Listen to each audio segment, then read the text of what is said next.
الله عليك يا رسول الله وسلم عليك يا حبيب الله. بسم الله الرحمن الرحيم. نحمد ونصلي على رسول الكريم والصلاة والسلام على سيد الأنبياء والمرسلين سيدنا وشفيعنا وحبيبنا ونبينا ومولانا محمد عبدك ورسولك النبي الأمي وأهله وأصحابه وأزواجه وأهل البيت وذريته وأمته أجمعين برحمتك يا أرحم الراحمين. Assalamu alaikum wa rahmatullahi wa barakatuh. I want to start off by introducing myself. My name is Syed Abdul Khadri, and my topic for today is going to be on the love that we should have for the beloved Nabi sallallahu alaihi wasallam. By the end of my speech, I hope to increase both yours and mine love for the Prophet sallallahu alaihi wasallam. Today, I'm going to share with you some of the stories about both the Sahabas and the beloved Nabi sallallahu alaihi wasallam, which I know for sure increased my iman and my love for the Prophet sallallahu alaihi wasallam, and inshallah it will do the same for you too. The Prophet sallallahu alaihi wasallam was no ordinary man. He is titled As-Siddiq, Al-Amin, the honest and the upright. He was the best husband to his wife, the best friend to his tribe, the best leader to his nation. He was a man of truth, a man of justice, a man of humility, and yet a man of toughness. He was a man of mercy, brothers and sisters. Remember the story of the city of Taif, when he was pelted with stones as he preached alone. He was bruised and covered with blood. Despite this, he still moved on and prayed to Allah subhanahu wa ta'ala. When Angel Jibreel came down and said, Ya Muhammad sallallahu alaihi wasallam, give me the word, and Allah subhanahu wa ta'ala will flip these homes. This man, the Prophet sallallahu alaihi wasallam, said, no. Despite everything they did to me, for one day I pray to Allah that they will produce children that are believers. Brothers and sisters, this was our Prophet. He's a man that was an orphan since birth, and he still said, be good to your parents. He is the man that said that heaven lies underneath the mother's feet, and be sure to be good to her and love her. He said, know that you are not a Muslim unless you love for yourself what you love for each other. He was a lover of the environment. He said, do not waste water, even if you are at a running stream. Even if you are at war, do not hurt the plant or the trees. Because once a tree even shed tears for him because he no longer needed it for support. That is the man who the Prophet ﷺ is. He's a man loved by billions all across the world. There's a narration in Khasais al-Kubra that said, when the Prophet ﷺ was born, a voice was heard from the unseen saying, take this child to the east, take this child to the west, and let the whole world come to know the qualities of this Prophet. Give him the character of Adam a.s., the recognition of Shish a.s., the bravery of Nuh a.s., the strength of Musa a.s., the sacrifice of Ismail a.s., the strength of Musa a.s., the love of Danyal a.s., the obedience of Yunus a.s., the patience of Ayyub a.s., the voice of Dawood a.s., the piety of Isa a.s., and the characteristics of 124,000 other prophets. Brothers and sisters, we need to show our love to this prophet. I want to mention some of the qualities of this prophet. He always looked at people and smiled. He made them feel joyful. He never made people feel depressed. He laughed at things that they laughed at. He loved to tell jokes. Aisha radiyallahu anha said, the Prophet ﷺ was always telling jokes in the house. The Prophet himself said, I joke, but I never tell lies in my jokes. Brothers and sisters, this is how we are supposed to be like. Once a man came to the beloved Rasulullah and said, Ya Rasulullah, let me borrow a camel. The Prophet ﷺ replied and said, I'll give you a baby of a she-camel. He said, what would that benefit me? A baby of she-camel, because he wanted to ride it. The Prophet ﷺ said, aren't all camels babies of she-camels? On another instance, an old woman came to the Prophet ﷺ and said, Ya Rasulullah, am I going to enter Jannah? He said, no, old women don't go to paradise. She became so upset, and then he laughed and said, that you're going to go in young and youthful. Allahu Akbar. That was his nature. He was always reflecting. He didn't take rest like other people do. He was always concerned about his ummah. He never spoke about anything unnecessary, he never had excess, or was ever at a loss of words.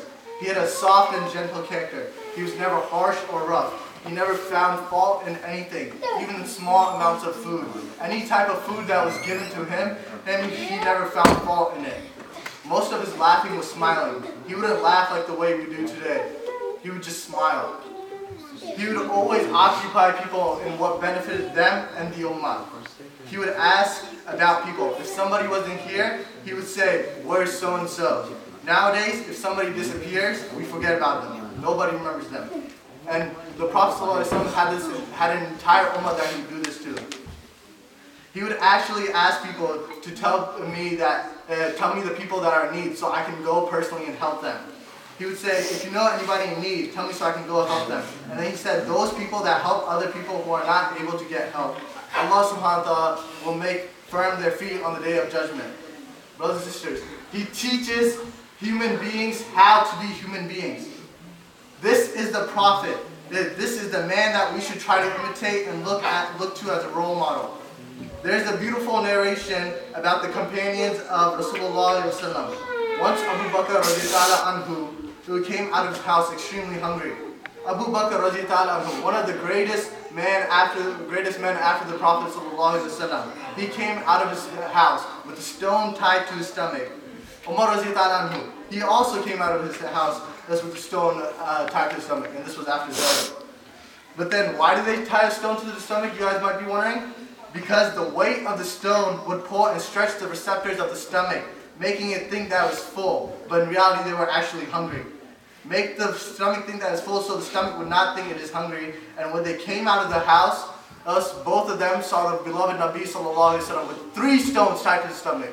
3 stones. Imagine this, the best of mankind, the beloved of Allah came to his house with 3 stones tied to his stomach. He was more hungry, he was hungrier than all 3 of them put together, all 2 of them put together actually. Brothers and sisters, how can we not love this man? He is the person that when he was in the womb of his mother, the nur shone out through Mecca all the way to Syria. He is the person that with the indication of his hand, Allah subhanahu wa ta'ala split the moon in 2. He is the person that when every single prophet before him was sent to a certain group of people, he was sent to the entire mankind. He was the rahmatan lil alameen for everybody till the end of time. He is the person whose name is written on the arsh of Allah subhanahu wa ta'ala, the throne. The person that the trees and stones would give him salam and give him shade. That person that when there is no water, water gushes through his finger. That man whose beauty was so great when Aisha radiallahu anha reflected on the story of Zulaykha and the woman cutting their fingers because of the beauty of Yusuf alayhi salam. Aisha radiallahu anha said, "Ya Zulaykha, if you would have seen the beauty of my beloved, they would not only cut their hands, they would also cut their hearts and their chests." That's how beautiful he was. Brothers and sisters, how could we not love this man? There is a story of the Prophet that when Sallallahu Alaihi Wasallam was about to pass away, he was around his companions. The Prophet said that Ibrahim Alayhi Salam said, "Many of the people that were to follow me has lost and gone astray. So whoever follows me is from me, and whoever disobeys you, then you, Allah, are the most merciful, the most forgiving." Then the Prophet ﷺ recited the verses about what Isa said. He said, "Oh Allah," Isa said this. He said, "Oh Allah, if you punish them, then they are your servants. And if you forgive them, then they are also, you are the most honorable and generous." Shortly after, in his death, the Prophet ﷺ said, and he lifted his arms and he said the following for me. "And as for me, Ya Rab," meaning that if Ibrahim a.s. said this and if Isa a.s. said this, then as for me, Ya Rab, he said this dua. "Allahumma ummati, Allahumma ummati, Allahumma ummati." "Oh Lord, save my nation, save my nation, save my nation." Brothers and sisters, Rasulullah is farewelling, and the only thing on his mind is his ummah, us. The only thing on his mind is his companions and the generations that haven't even come yet, that are yet to come, meaning us and the future generations. He's leaving this world, and yet he is so caring for us that as though he knows that without him we are going to have hardships and we are going to go astray. They say that he started to weep and cry till his beard was wet with tears.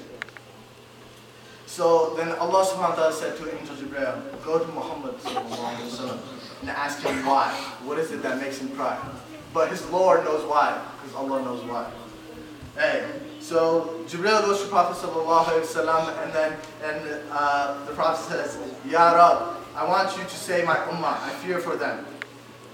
And then Allah subhanahu wa ta'ala says to Jibreel alayhi salam, tell him that Ya Jibreel, I will make him pleased for his ummah, and I will not make him grieve. On the day of judgment, he will have al-wasila, the intercession that he's being promised. No other prophet will be given this except for the Rasulullah. On the day when we will go from Adam alayhi salam to Nuh alayhi salam to Ibrahim alayhi salam to Musa alayhi salam to Isa alayhi salam, and then finally to Muhammad. Every single one of them will refuse, and they will say, I have no power today. My Lord is so angry, and he has never been this angry before. Go to the one after me, till we reach Muhammad sallallahu alaihi wasallam.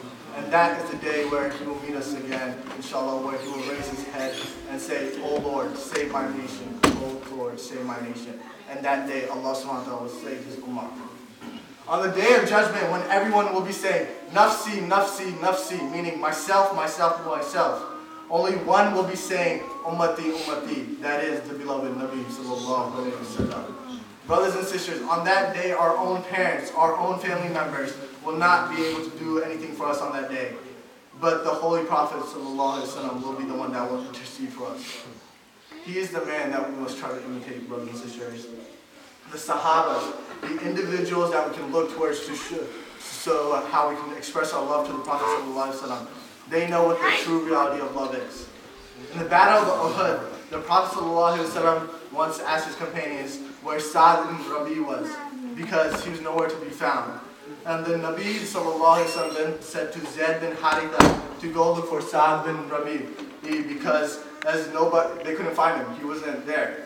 So Zayd bin Haritha looks among the living and can't find him. So he goes to the battlefield and he looks for him there.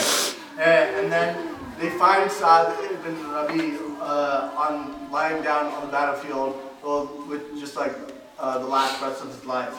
And then once Zayd goes to Sa'd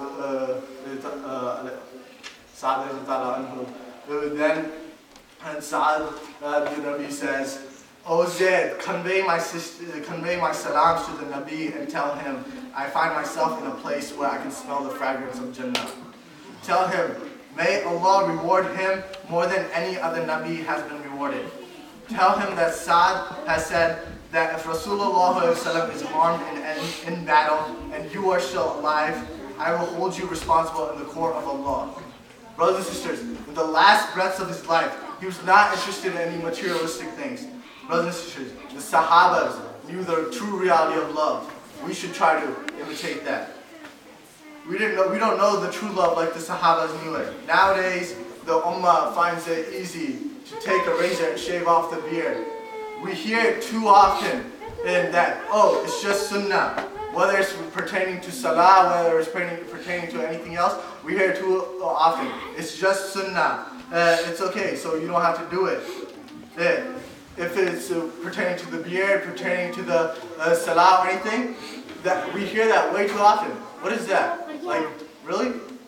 Brothers and sisters, we need to try our best to imitate the Prophet and use him as our role model.